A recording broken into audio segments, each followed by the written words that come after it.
आज है 21 मार्च 2024 दिन गुरुवार। Welcome back to clean news MP. चलिए देखते हैं मध्य प्रदेश की 25 फटाफट बड़ी खबरों को। इससे पहले आप न्यूज को कहां से देख रहे हैं हमें कमेंट में बताना बिल्कुल ना भूलें। साथ ही हमारे फेसबुक पेज को भी फॉलो करें। फेसबुक पेज का लिंक डिस्क्रिप्शन में दिया गया है। एमपीपीएससी राज्य सेवा प्रारंभिक परीक्षा 2024 की तारीख बदली, अब 23 जून को होंगी। मध्य प्रदेश लोक सेवा आयोग के द्वारा आयोजित राज्य सेवा प्रारंभिक परीक्षा 2024 अब 23 जून को होगी। लोकसभा चुनाव की वजह से परीक्षा की तारीख को आगे बढ़ाया गया। इसके पहले परीक्षा 28 अप्रैल 2024 को आयोजित की जानी थी। अब नहीं करनी पड़ेगी चुनाव ड्यूटी, वन विभाग के कर्मचारियों को बड़ी राहत। मध्य प्रदेश वन विभाग कर्मचारी संगठन ने वन विभाग के कर्मचारियों की इलेक्शन ड्यूटी लगाई जाने के विरोध में हाईकोर्ट का दरवाजा खटखटाया। अधिवक्ता अंकित मिश्रा ने बताया कि वन विभाग के नियम में इस बात का स्पष्ट उल्लेख किया गया है कि वन विभाग के कर्मचारियों की इलेक्शन ड्यूटी नहीं लगाई जा सकती। वहीं इस बात को लेकर कोर्ट ने भी अपनी सहमति जताई। प्रदेश के 7 शहरों में ग्वालियर में सबसे ज्यादा वायु प्रदूषण, इन शहरों में भी बन सकते हैं दिल्ली जैसे हालात। केंद्रीय व मध्य प्रदेश प्रदूषण नियंत्रण बोर्ड के द्वारा ब्रिलियंट कन्वेंशन सेंटर में नेशनल क्लीन एयर प्रोग्राम के माध्यम से कार्यशाला का आयोजन किया गया, जिसमें प्रदेश के 7 प्रमुख शहरों में वायु गुणवत्ता को लेकर समीक्षा की गई। जबलपुर में 25,000 के सिक्के लेकर कलेक्टर कार्यालय पहुंचा निर्दलीय प्रत्याशी नामांकन फॉर्म भरने। नामांकन पत्र लेने पहुंचे लोकसभा निर्दलीय प्रत्याशी विनय चक्रवर्ती 25,000 रुपए के सिक्के लेकर कलेक्टर पहुंचा। कलेक्ट्रेट तैनात किए गए रिटर्निंग ऑफिसर और जिला निर्वाचन अधिकारी देखकर थोड़ा असहज हो गए। फिर सहज भाव में कर्मियों से सिक्कों को गिनने के लिए कहा। फिर क्या था, कर्मी सिक्के गिनने में जुट गए। इसके बाद नामांकन फॉर्म भरा गया। इंदौर पहुंचे डिप्टी सीएम जगदीश देवड़ा का बड़ा बयान। मध्य प्रदेश में लोकसभा चुनाव 2024 को लेकर सभी दिग्गज एक्टिव हो गए। लगातार क्षेत्रों का दौरा कर जनता से मुलाकात कर उनसे लोकतंत्र के इस महापर्व में बढ़ चढ़कर हिस्सा लेने के लिए उत्साहित किया जा रहा है। इस कड़ी में इंदौर चुनाव प्रबंधन समिति की बैठक में शामिल होने के लिए मध्य प्रदेश के डिप्टी सीएम जगदीश देवड़ा इंदौर पहुंचे। उमरिया में कक्षा 9वीं की संस्कृत की परीक्षा के दिन खुला विज्ञान का पेपर, जांच में जुटा विभाग। जिले के पाली जनपद क्षेत्र के ग्राम सलैया हाई स्कूल में बुधवार को कक्षा 9वीं की संस्कृत की परीक्षा के दिन विज्ञान का पेपर खुल गया। मामले में बीईओ राणा प्रताप का कहना है कि संस्कृत की परीक्षा के लिए संस्कृत के पेपर भेजे गए थे, लेकिन गलती से एक पैकेट विज्ञान के पेपर का चला गया और गलती से वो खुल भी गया। उन्होंने ये भी बताया कि जिला शिक्षा विभाग से एक 3 सदस्यीय टीम जांच के लिए भेजी गई है और जांच के बाद सारी सच्चाई सामने आ जाएगी। 2 अप्रैल तक लागू नहीं किए जाएंगे नर्सिंग कॉलेज, मान्यता के नए नियम। हाईकोर्ट में एक याचिका के जरिए नर्सिंग कॉलेजेस को मान्यता देने संबंधी राज्य शासन द्वारा बनाए गए नए नियमों को चुनौती दी गई। मामले की सुनवाई न्यायमूर्ति संजय द्विवेदी व न्यायमूर्ति एके पालीवाल की युगल पीठ के समक्ष मामले की सुनवाई हुई। हाईकोर्ट ने शासन से इस सिलसिले में अपना जवाब पेश करने के निर्देश दिए। राज्य शासन की ओर से अभी वचन दिया गया कि अगली सुनवाई तक नए नियम लागू नहीं किए जाएंगे। सीएम मोहन ने डिंडोरी में की जनसभा, रानी अवंतीबाई को दी श्रद्धांजलि। मध्य प्रदेश के मुख्यमंत्री डॉक्टर मोहन यादव डिंडोरी जिले के शाहपुर थाना क्षेत्र के बालपुर पहुंचे, जहां उन्होंने रानी अवंतीबाई के समाधि स्थल पहुंचकर श्रद्धांजलि अर्पित की। इसके बाद लगभग 1 दर्जन डिंडोरी जिले के कांग्रेसी नेताओं को भाजपा की सदस्यता दिलाई। सिंगल्स 2028 में श्रद्धालुओं की सुविधाओं के लिए ओंकारेश्वर परिषद ने अभी से शुरू की तैयारी। सिंगल्स 2028 की तैयारी को लेकर प्रदेश सरकार उज्जैन के साथ ओंकारेश्वर में भी श्रद्धालुओं की सुविधा व सुरक्षा को लेकर कार्य योजना और रणनीति बना रही है। ओंकारेश्वर ज्योतिर्लिंग मंदिर में सुचारू दर्शन और व्यवस्थित वाहन पार्किंग चुनौती बनी हुई है। इस दिशा में ओंकारेश्वर नगर परिषद द्वारा शासकीय भूमि और जर्जर शासकीय भवनों की जगह का समुचित उपयोग करने की दिशा में कदम बढ़ाया है। एआई से वॉइस क्लोन बनाकर मांगे रुपए, बेटी की सुनाई चीख। एमपी के खरगोन में एआई के जरिए बेटी की वॉइस का क्लोन बनाकर पेट्रोल पंप संचालक से ठगी का मामला सामने आया। साइबर ठगों ने उन्हें व्हाट्सएप कॉल कर कहा कि आपकी बेटी को सीबीआई ने गिरफ्तार किया है, उस पर 20 लाख के फ्रॉड का आरोप है। ठगों ने बेटी के चीखने की आवाज भी सुनाई। उसे छोड़ने के लिए 50,000 मांगे। परिजनों को ठगी की आशंका हो गई और उन्होंने ऑनलाइन इंदौर क्राइम ब्रांच को शिकायत कर दी। जांच जारी। आज कांग्रेस की केंद्रीय चुनाव समिति की बैठक, इन सीट्स पर घोषित हो सकते हैं प्रत्याशी। प्रत्याशियों के नाम पर निर्णय के लिए आज गुरुवार को दिल्ली में कांग्रेस की केंद्रीय चुनाव समिति की बैठक होगी।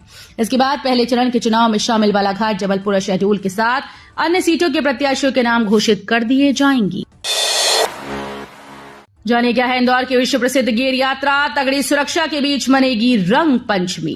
मध्य प्रदेश के इंदौर में मनाई जाने वाली गेर होली की चर्चा पूरी दुनिया भर में होती है। गेर 30 मार्च को निकलने वाली है। अनुमान है कि इस बार गेर में लाखों लोग शामिल होंगे।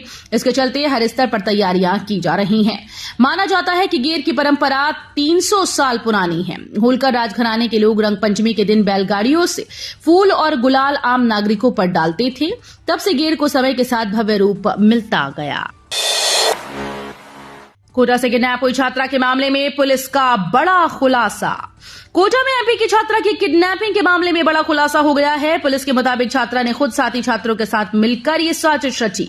उसके साथ कोई आपराधिक वारदात नहीं हुई है। विदेश जाकर पढ़ाई करने की प्लानिंग के लिए ऐसा किया गया। पुलिस ने छात्रा समेत आरोपियों से लौटने की अपील की है। कोटा में नीट की तैयारी कर रही छात्रा की हाथ पैर बंधी तस्वीर भेजकर बदमाशों ने मंगलवार को परिजनों से 30 लाख रुपए मांगे थे। मध्य प्रदेश में फिर बदलने लगा मौसम। सिवनी, रीवा समेत इन जिलों में बारिश का येलो अलर्ट। वर्तमान में अलग अलग स्थानों पर 5 मौसम प्रणालियां बनी हुई हैं। इनके प्रभाव से पूर्वी मध्य प्रदेश में हवाओं के साथ नमी आ रही है। इस वजह से गरज चमक के साथ कहीं कहीं वर्षा हो रही है। मौसम विज्ञानियों के मुताबिक गुरुवार को सिंगरौली, सीधी, रीवा, मऊगंज, सतना और मैहर में गरज चमक के साथ हल्की वर्षा होने की संभावना है। छिंदवाड़ा में कुदरत का कहर। ओलावृष्टि से हजारों किसानों की फसलें तबाह। खेतों में पहुंचे नकुलनाथ। जिले में हुई ओलावृष्टि से किसानों की फसलें पूरी तरह से बर्बाद हो गई। किसानों ने बताया कि यहां आंवले के बराबर ओले गिरे, जिसके चलते क्षेत्र में सभी किसानों को नुकसानी का सामना करना पड़ रहा है। तेज बारिश और ओलावृष्टि से किसानों के रबी मौसम की फसलें पूरी तरह से तबाह हो चुकी हैं। इधर प्रभावित क्षेत्रों का सांसद नकुलनाथ ने हवाई सर्वेक्षण कर वस्तु स्थिति देखी। 22 मार्च को देशभर के सिनेमाघर में प्रदर्शित होगी व्हाट अ किस्मत। सीहोर में फिल्माई गई फिल्म। सीहोर में फिल्माई गई फिल्म व्हाट अ किस्मत 22 मार्च को देशभर के सिनेमाघर में प्रदर्शित होगी। फिल्म में स्थानीय कलाकारों को भरपूर मौका दिया गया है। वरिष्ठ समाजसेवी अखिलेश राय के सहयोग व लीसा राय और अंशय द्वारा निर्मित फिल्म चांदनी बार के राष्ट्रीय पुरस्कार नामांकित लेखक मोहन आजाद द्वारा निर्देशित की गई है। इस फिल्म की संपूर्ण शूटिंग सीहोर में ही लगभग 1 माह में पूर्ण की गई। मोहन यादव का राहुल पर तंज, कहा आगे आगे भाई साहब, पीछे पीछे फुल स्टॉप। मध्य प्रदेश के मुख्यमंत्री डॉक्टर मोहन यादव ने बुधवार को कहा कि पूत के पांव पालने में दिख जाते हैं। कांग्रेस की भी मध्य प्रदेश में ऐसी ही हालत है। मध्य प्रदेश में 29 लोकसभा सीटें हैं, लेकिन कांग्रेस में बड़े से बड़े नेता भी चुनाव लड़ने को तैयार नहीं। कांग्रेस के प्रत्याशी अभी चुनावी मैदान में नहीं आए हैं। होली पर भी चढ़ा राजनीतिक रंग। इस बार बाहुबली ही नहीं, मोदी और योगी की पिचकारियां भी आई बाजार में।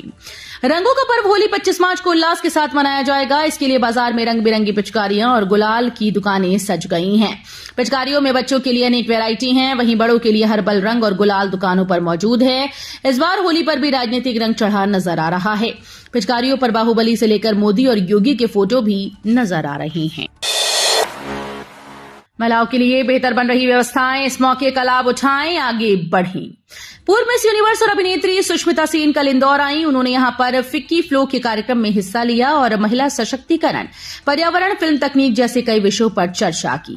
बाईपास स्थित एक होटल में आयोजित कार्यक्रम में बड़ी संख्या में महिलाएं शामिल हुईं। सुष्मिता ने वुमेन एम्पावरमेंट पर बात करते हुए कहा कि आज हर क्षेत्र में महिलाएं बेहतर कर रही हैं और अब समय पूरी तरह से बदल गया है। महिलाओं को अब वो समाज और व्यवस्थाएं मिल रही हैं जो उन्हें आगे बढ़ने में मदद करती हैं।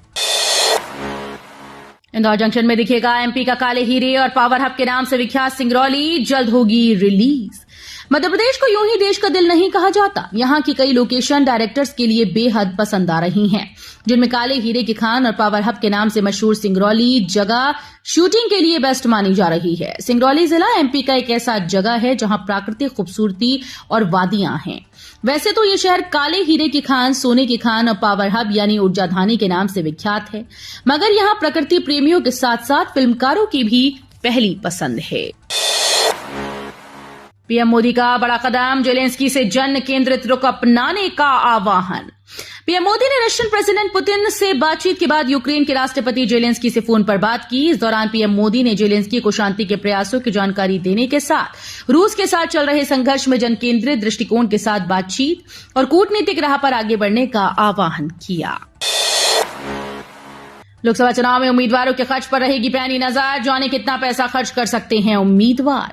लोकसभा चुनाव में धन बल का इस्तेमाल बढ़ता जा रहा है और उम्मीदवारों द्वारा किए जाने वाले खर्च पर चुनाव आयोग की निगरानी सख्त हो रही है। इस बार के लोकसभा चुनाव में हर संसदीय क्षेत्र में उम्मीदवार अपने चुनावी अभियान पर कितना पैसा खर्च करेंगे, इस पर चुनाव आयोग के एक्सपेंडिचर ऑब्जर्वर्स की पैनी नजर रहेगी। रोहिंग्या मुसलमानों को भारत में बसने का अधिकार नहीं, सुप्रीम कोर्ट से बोली सरकार। केंद्र सरकार ने सुप्रीम कोर्ट में रोहिंग्या मुस्लिमों से जुड़े मामले को लेकर कहा कि अवैध रोहिंग्या मुस्लिम प्रवासियों को भारत में बसने का कोई अधिकार नहीं है। इनका भारत में रहना सुरक्षा को प्रभावित कर सकता है। भारत UNHRC के शरणार्थी कोड को मान्यता नहीं देता, जिसके तहत कुछ रोहिंग्या मुस्लिम शरणार्थी के दर्जे का दावा कर रहे हैं। इनके खिलाफ फॉरेनर्स एक्ट के तहत कार्रवाई की जाएगी। अगर इलेक्टोरल बॉन्ड हफ्ता वसूली तो राहुल बताएं 1600 करोड़ कहां से आया। इलेक्टोरल बॉन्ड को लेकर राहुल गांधी की ओर से बीजेपी पर आरोप लगाए जाने पर गृह मंत्री अमित शाह ने प्रतिक्रिया दी है। शाह ने कहा है कि राहुल गांधी को भी 1600 करोड़ रुपए इलेक्टोरल बॉन्ड के जरिए मिले। उन्हें बताना चाहिए कि इसे उन्होंने कहां से वसूला। गौरतलब है कि राहुल ने इसे सबसे बड़ा हफ्ता वसूली रैकेट करार दिया। मेट्रो ट्रेन का 5वां रैक भोपाल पहुंचा, सितंबर तक शुरू होगा संचालन। भोपाल में सितंबर 2024 से मेट्रो का कमर्शियल ट्रेन शुरू होने की उम्मीद जताई जा रही है। इसके लिए एम्स से सुभाष नगर के बीच प्रायोरिटी कॉरिडोर का काम तेजी से किया जा रहा है। मेट्रो का 5वां रैक भोपाल पहुंच गया, अब इसका सेफ्टी ट्रायल किया जाएगा। इस ट्रायल में ट्रेन की गति, ब्रेकिंग सिस्टम, सिग्नलिंग सिस्टम और अन्य सुरक्षा सुविधाओं का परीक्षण किया जाएगा।